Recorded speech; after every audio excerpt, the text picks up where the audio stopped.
Bass guitars are low-key, but in reality, they're the backbone of the band.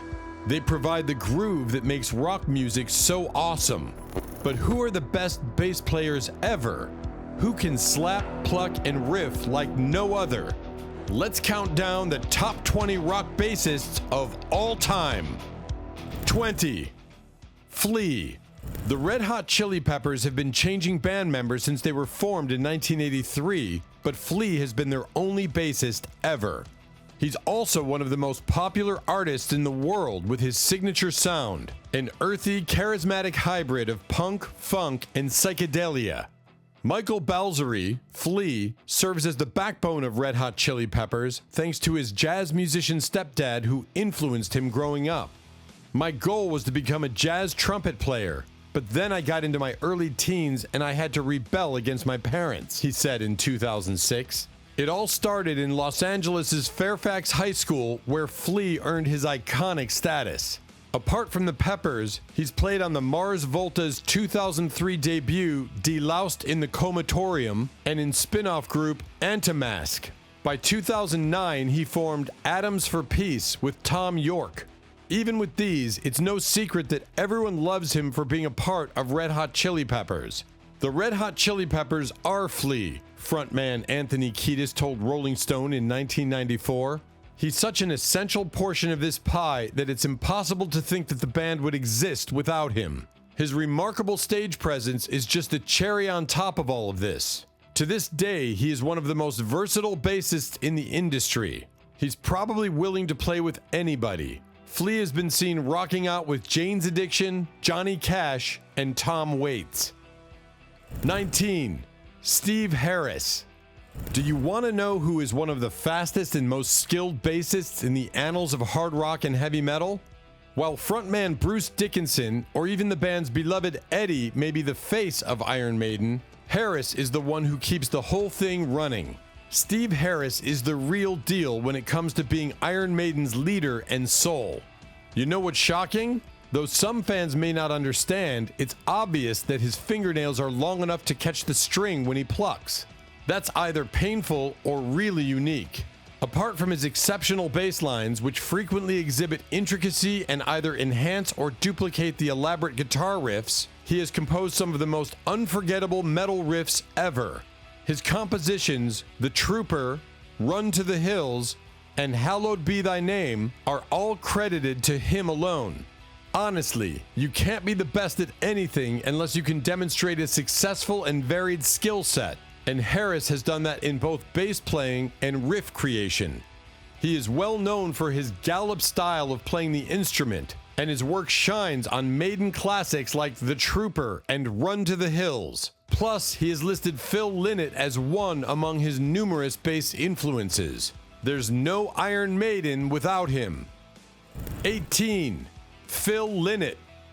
Every music fanatic knows who this next bassist is. Bassists like Phil Lynott, Rick Danko, and Jack Bruce, who is far more than just a bass line, bring the trifecta to the table by playing, writing, and singing.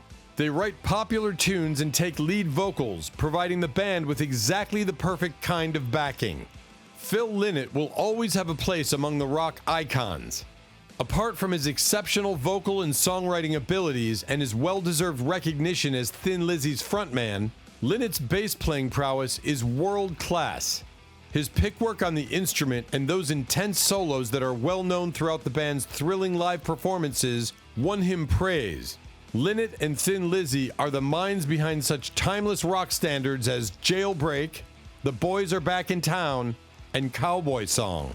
He is an unusual and bold performer. Without a doubt, Lynott's bass playing is far more in the spotlight than that of other players, given that he started out as a vocalist and lyricist. His bass lines, which stand out with a forceful tone and a rather hectic rhythmic style, are an extension of his personality. He primarily uses pick strum triplets or driving eighth notes to deliver a forceful and precise attack. He frequently plays on top of the beat and, in particular, signals pushed chords. Thus, his technique is anything but easygoing.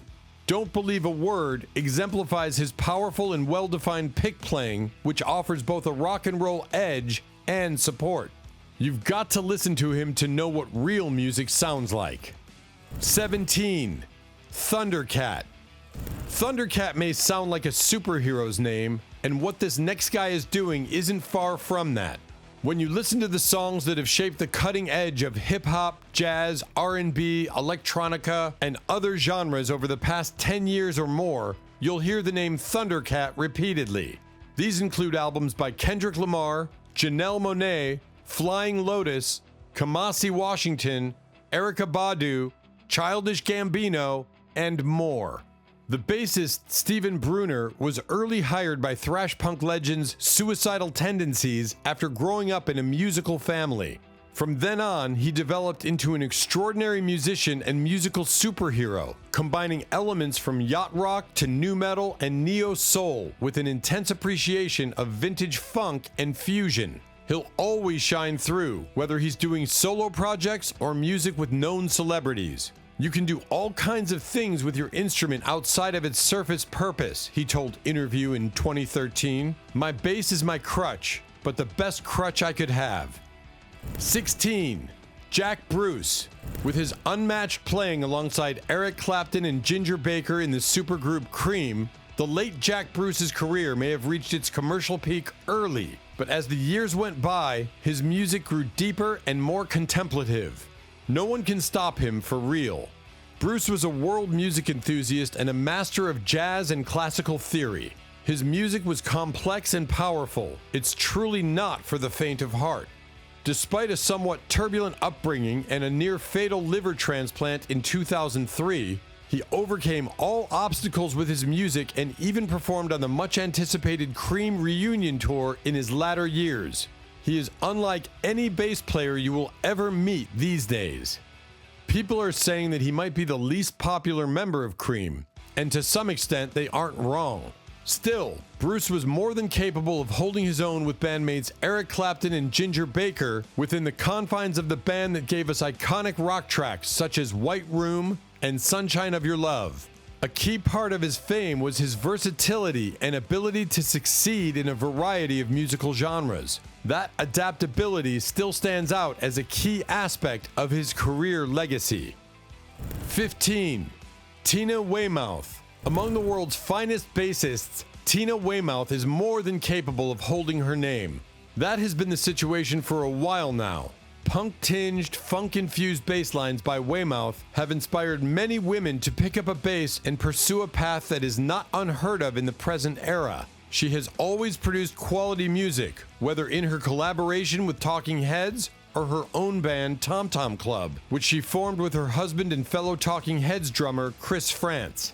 It's no surprise that Tina keeps coming up with new ideas and plays with confidence. Their hit song Psycho Killer sets such an ominous feeling thanks to Tina before David Byrne even sings a word.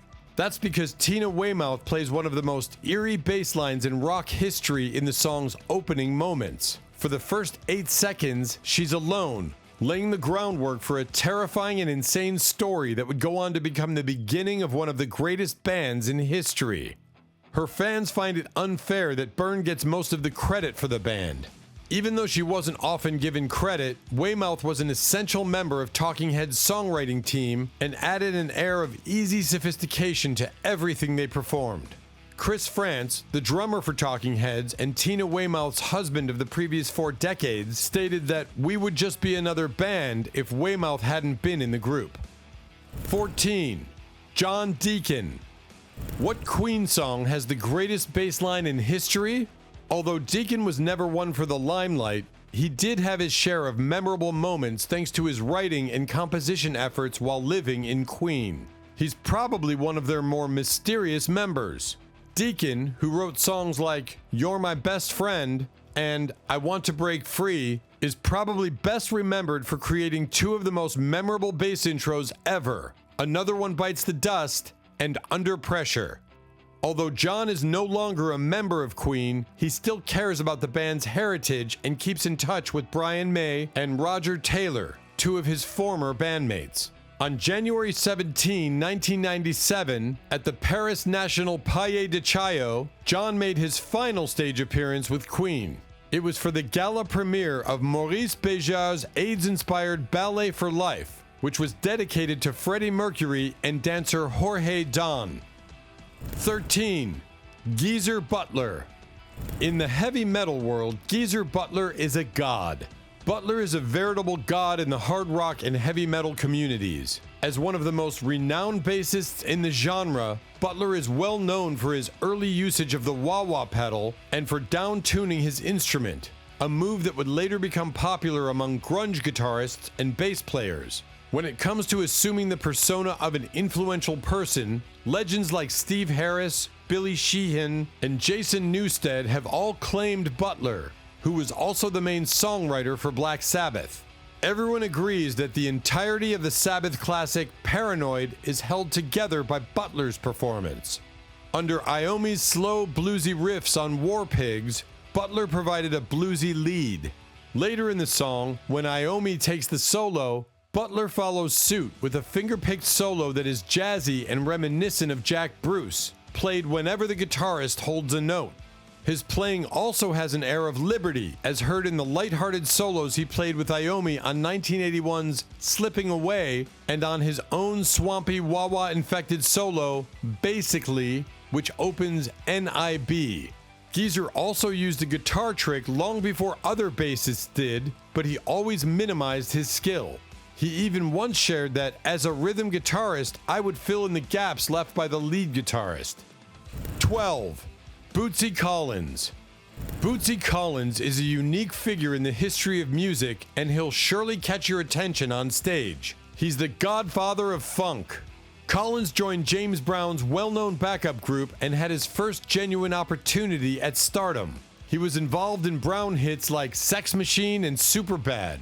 Collins then took that soulful foundation and his funk-infused space bass to George Clinton's Parliament Funkadelic.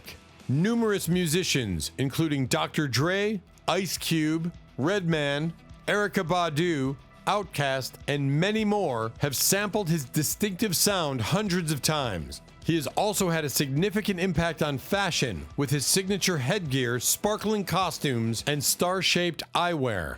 Beyond performing alongside those two music giants, the Hall of Famer has also worked with groups like Talking Heads and Keith Richards. Apart from being the coolest bassist ever, Collins is a bass instructor and has appeared in sitcoms and music videos. As a highly sought-after session musician and performer, Bootsy has contributed bass and vocals to numerous other projects, collaborating with artists such as D-Light, Buckethead, and Fatboy Slim. He founded Bootsy Collins Funk University, an online bass school, in 2010 and taught students from his own career as well as visitors like Les Claypool and Victor Wooten. 11. John Paul Jones.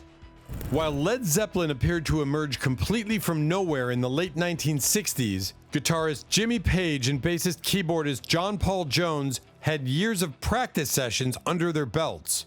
Jones played on recordings by Donovan, Jeff Beck, and Dusty Springfield, among others. He also arranged the strings for the Rolling Stones' She's a Rainbow.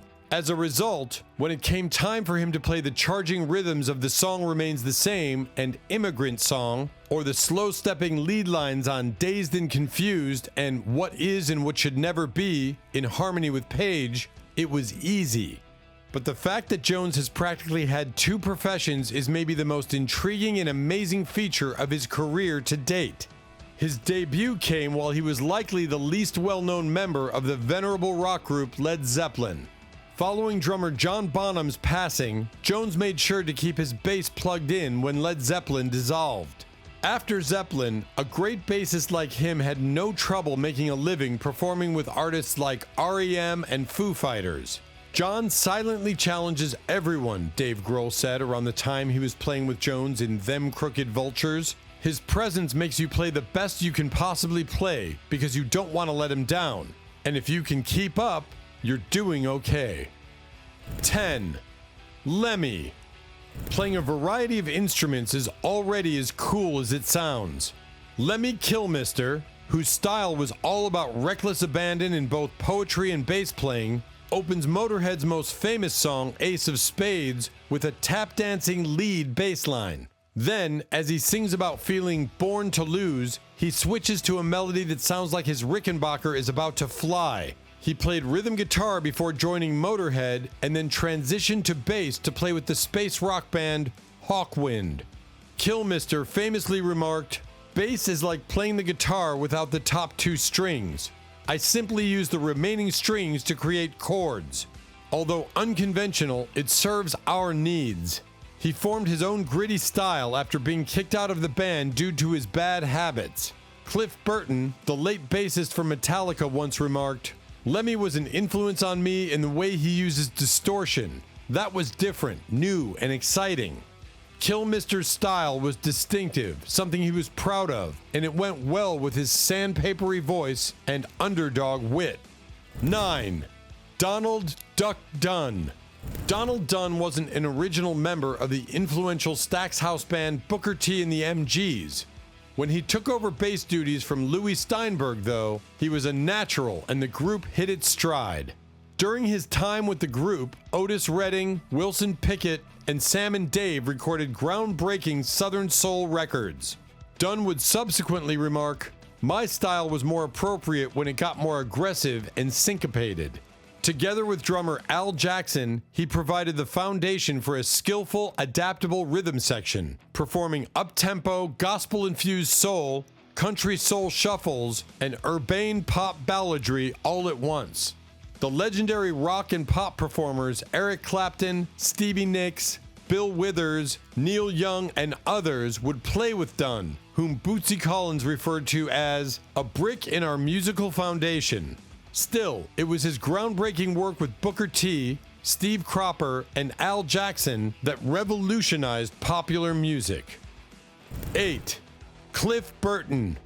The bass-playing, hair-swinging, spaceship-sounding Cliff Burton had a significant role on the band's first 3 albums, which are still regarded as metal masterpieces. Before they met Cliff Burton, James Hetfield, Dave Mustaine, and Lars Ulrich of Metallica only wanted to scream loudly while playing finger-breaking thrash metal. Funny enough, the bassist was playing with a rival metal band when they caught a glimpse of his incredible bass solo. They were so impressed that they moved Metallica from Los Angeles to his home in the Bay Area at his request.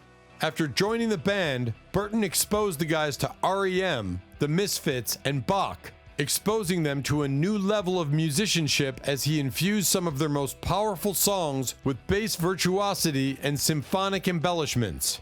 Sadly, Burton was only 24 years old when he died in 1986 after the band's tour van slid off an ice road in a remote area of Sweden, leaving him a legend in the making with Metallica. Following that tragic event, Burton's influence persisted, even as Metallica rose to prominence as one of the world's most popular bands. 7. Geddy Lee.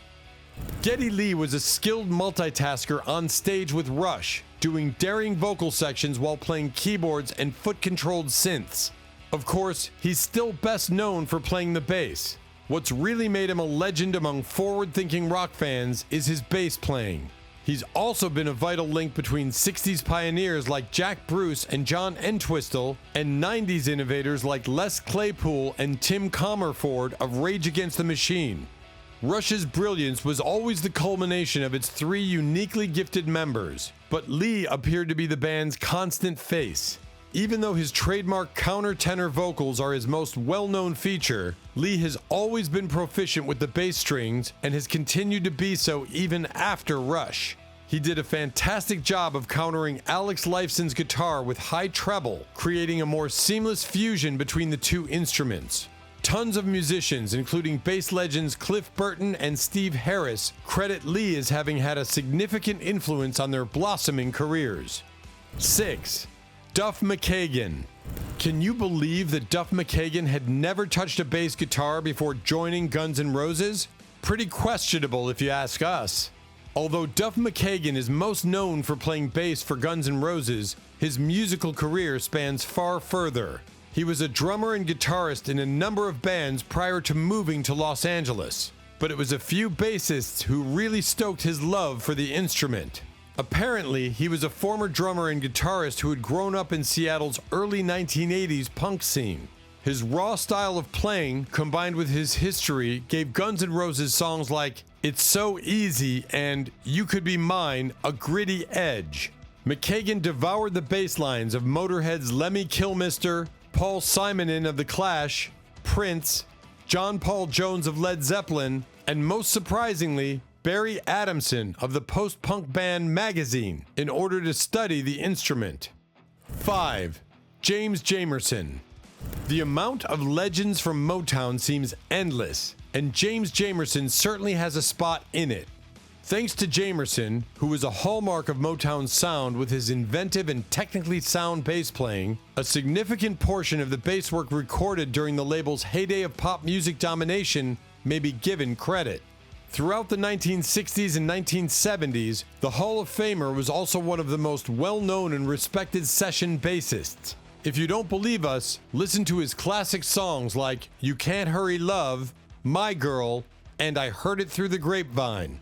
His catalog of contributions to classic records is too long to sum up, but some of his most important Motown hits are The Temptations' My Girl, which features one of pop music's most identifiable and instantly satisfying bass lines, Gladys Knight's I Heard It Through the Grapevine, in which he provides a smooth, vibrant counterpoint to the twitchy piano, and Marvin Gaye's What's Going On, which showcases Jamerson at the height of his hyper-melodic abilities. Bob Babbitt, who further contributed bass to multiple What's Going On tunes, said that James went a step beyond what bassists normally do. He altered the direction of bass playing by taking risks and letting himself go at first, and then it just came naturally to him. 4. Carol Kaye. It wasn't always easy for Carol Kaye to be the most recorded bassist of all time. She had to cut teeth in 50s jazz clubs to meet legends like Sam Cooke. After that, she earned 10,000 tracks under her belt. Kaye's influence may be heard throughout the history of modern pop, from the breezy swing of the Beach Boys' 1965 song Help Me Rhonda, to Ritchie Valens' timeless 1958 version of La Bamba, to Frank and Nancy Sinatra's sentimental 1965 performance of Something Stupid. Not to mention her numerous movie and TV show themes, which she contributed the distinctively funky backbone to with songs like Batman and Mission Impossible. She described her intuitive playing style to For Bass Players Only, saying, I was a guitar player and I thought, God, that's kind of a simple bass line. Her famous partners seemed to agree, saying, I thought the bass could be moving around more and the music would sound better. 2011. He would keep my bass sound way up in the mixes, was her statement regarding Brian Wilson. You can hardly hear anything else at moments in a song like California Girls. She never forgot where she came from though, the sounds of jazz and big band. Beginning in the late 1950s, she became the most sought-after pop rock session bassist and guitarist. Over the course of a career spanning more than 50 years, Kaye's bass playing was featured with such superstars in the music industry as Quincy Jones, Brian Wilson, and Phil Spector. 3. Les Claypool. If you haven't heard of Les Claypool, you've probably been living under a rock. Unconventional and quirky, Claypool is among the most skilled bass players. He's having a great time slapping, tapping, and wailing. After Cliff Burton's death, Claypool reportedly tried out to be Metallica's bass player. This performance on the Primus classic Jerry Was a Race Car Driver is maybe Claypool's best moment. But the guys felt he was just too good for the position, and Claypool knew he wouldn't be able to show off his real abilities. The amount of thrash funk bass players in the Bay Area was astounding, but Les Claypool stood out from the hordes of angry slap poppers right away. The lanky Primus leader used the bass more as a lead than a rhythm section, utilizing it to propel songs with a variety of techniques like lightning-fast strumming in Pudding Time and frenetic left-handed fretboard tapping. He had once commented, when I was starting out, one of the big things I decided to do was play with 3 fingers. I thought that if I played with 3 fingers, I could be faster because a lot of guys only use 2. The man's playing, although having a genuinely thunderous thumb, is influenced by both Bootsy Collins and Captain Beefheart. It has a diverse sound that goes well with his self-described pirate ditties about mythical fishermen, alpha male cats, and deadly hillbillies. In his playing, he has incorporated everything from Middle Eastern ragas to metal riffs. His side projects in jam band supergroups like Oysterhead and Colonel Claypool's Bucket of Bernie Brains have sharpened his improvisational skills, and his current collaboration with Sean Lennon allows him to take some prog psychedelic detours into the Phil zone. 2. Paul McCartney. Paul McCartney definitely deserves a place on this list. It's difficult to consider him underrated in any field. Though he has received a lot of recognition for his work as a vocalist, songwriter, and live performer, it's likely that his understated low-end verve has gone unappreciated. He originally picked up the bass out of need in 1961 following Stu Sutcliffe's departure from the Beatles in Hamburg. McCartney told historian Barry Miles, "There's a theory that I maliciously worked Stu out of the group in order to get the prize chair of bass. Ignore it.